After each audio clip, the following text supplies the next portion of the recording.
If you have quiet team members or team members that you see during meetings that are being quiet, what would you do in that instance? If it's just a meeting of the team, like a development team, like I'm thinking like 6 people or whatever, on a daily Scrum or a sprint planning or something like that, it's just the normal team. That's one venue.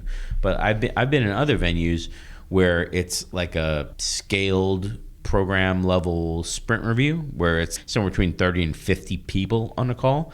And some team members are there because they may be called on in the presentation, but they just stay completely silent unless they specifically, I know they have something to bring into the conversation.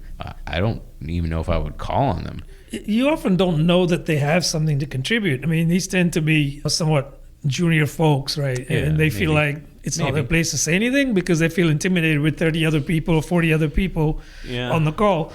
But for precisely that reason, I would occasionally call people out and just ask them. And you say, what do you have to say about this? And more often than not, they just say nothing, or they may say something, but you want to encourage them to say something, because if you don't actively bring them into the conversation, they never will. And it sets a precedence. The first time you don't bring them in, that they're not going to say anything because their leads are there or leadership's there maybe. I think it's good to call on them, to encourage them to say something, but set that environment up. Just say, we're not making a decision here, we're just simply brainstorming. So they feel safe at saying something.